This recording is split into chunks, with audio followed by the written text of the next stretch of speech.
रोजगार के झूठे वादे किए, किसानों की आमदनी के झूठे वादे किए, सबका साथ का नारा देके लोगों के साथ भेदभाव किया। चुनाव आता है तो महंगाई घटती है और चुनाव खत्म होते ही महंगाई बढ़ जाती है। चुनाव आता है तो फ्री के राशन की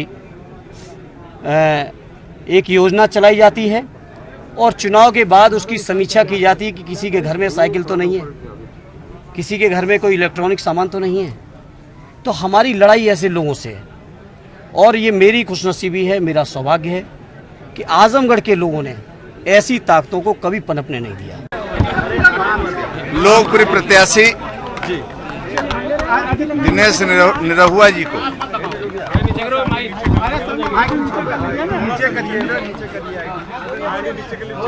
पिछली बार भी जनता जनार्दन का जबरदस्त आशीर्वाद मिला था। वह आशीर्वाद अब चुनाव में काम आएगा। जो 2-3 दिन से चर्चाएं हैं, जो हम लोग सुन रहे हैं, आजमगढ़ के लोकसभा के लोगों का मन है और मन भी बन चुका है। इस बार बीजेपी का कमल खिलाना है और दिनेश जी को लोकसभा में भेजना है। उसके पीछे आदरणीय मोदी जी, योगी जी की लोकप्रियता, गरीबों की कल्याणकारी योजनाएं और विधानसभा में भी अच्छा हम चुनाव लड़े। सर, यादव फैमिली उसका परिणाम नहीं आया।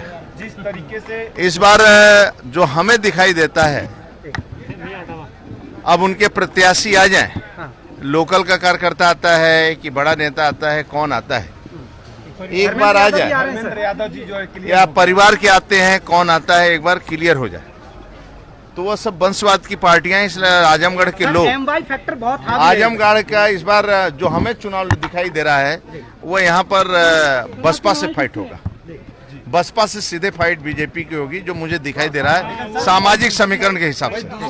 बस हम इतने कहल चाहब अपना आजमगढ़ के लोग से कि भैया बहनी, आप लोग कभी जाति खातिर, कभी धर्म खातिर, अलग अलग विचारधारा खातिर आप लोग बहुत बार वोट कैली। ए बार एगो अच्छा मौका मिलल बा हमनी के, काहे कि उपचुनाव है और केंद्र में भी भारतीय जनता पार्टी के सरकार बा, राज्य में भी भारतीय जनता पार्टी के सरकार बा। जैसे आप लोग सबके मौका देनी, वैसे एक मौका हमरो के देई। अगर हम ये 2 साल में आप खातिर के, आजमगढ़ खातिर के, बाकी लोग से अच्छा ना कर तो बदल दिया लोग, काहे कि आप लोग के फिर 2 साल बाद चुनाव मिले वाला है। बस ये कहल चाहब। अखिलेश भैया भी प्रत्याशी तय ना नामांकन करें। देखा केहू न केहू अबे करी, कई लोग के नाम आवता, लेकिन जितना मजबूत प्रत्याशी आई, लड़े में उतने मजा आई। काहे कि जी आशीर्वाद बहुत मिला था और सब लोग, जैसा कि हमारे अध्यक्ष जी ने कहा, सपा से लड़ाई कोई है नहीं। इस बार लड़ाई जो है वो बसपा से है। लोगों से झूठ बोला है। समर्थ हमारे साथ, हमारे सहयोगी इस वक्त जुड़ चुके हैं, बड़ी बारीकी से चीजों को समझते और देखते आए हैं समर्थ, यहाँ पर काफी गहमा गहमी चला, मंथन हुआ और सुशील कुमार आनंद से लेकर रमाकांत यादव तक के नामों पर चर्चा हुई और आखिरकार कोई और नाम जहन में नहीं आया। जब अपना किला बचाने की कोशिश हो तो धर्मेंद्र यादव याद आते हैं, उनको मैदान में उतारते हैं, लेकिन बीजेपी कह रही है लड़ाई तो है ही नहीं हमारी समाजवादी पार्टी से, लड़ाई तो हमारी बसपा से है। देखिए अर्पिता, इसका रीजन ये है कि धर्मेंद्र यादव बड़े नेता हैं समाजवादी पार्टी के, आजमगढ़ में उनका इम्पैक्ट भी है, बदायूं से पूर्व सांसद रहे हैं, पर बीजेपी का ये जो बयान आता है ये एक तरह से प्रेशर पॉलिटिक्स है। बीजेपी ये दिखाना चाहती है, बताना चाहती है कि भले ही आजमगढ़ अखिलेश यादव का गढ़ रहा हो, मुलायम सिंह यादव का गढ़ रहा हो, पर जो चीज़ें बीजेपी को लेकर हैं, बीजेपी क्लियर है क्यों बसपा को अपना कॉम्पिटिटर बता रही है।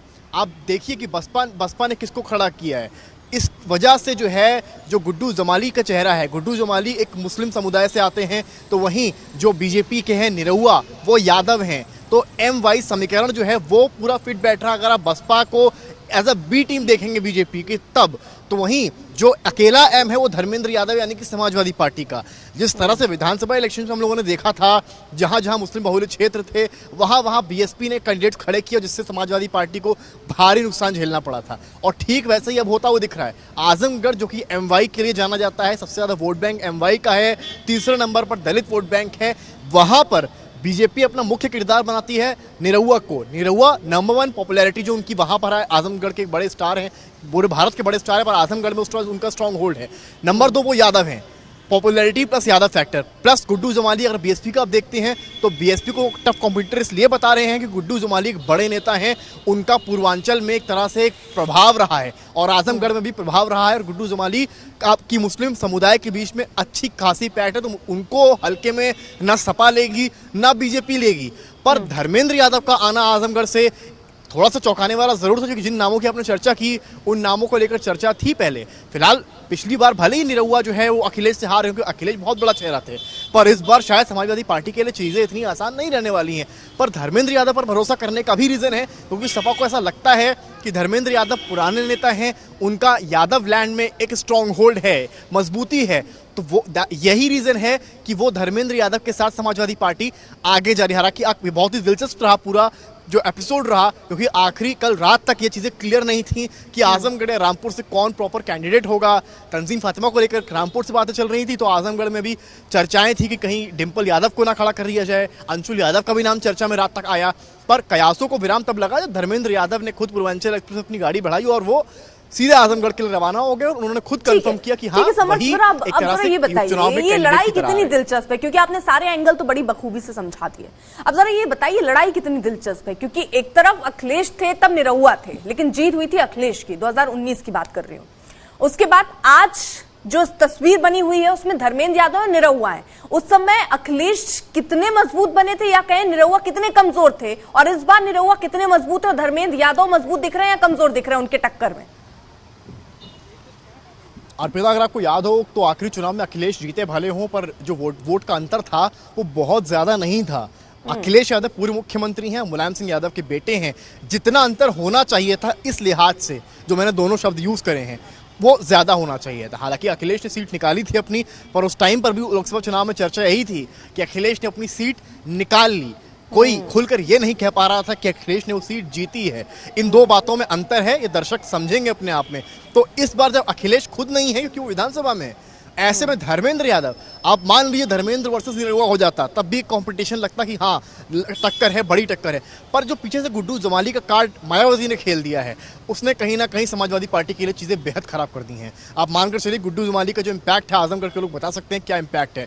मुस्लिम समुदाय एम फैक्टर बनता है, आपका जो वाई फैक्टर है वो निरहुआ खुद है, प्लस निरहुआ की जो पॉपुलैरिटी है वो कहीं ना कहीं सपा को बहुत हर्ट करने वाली है।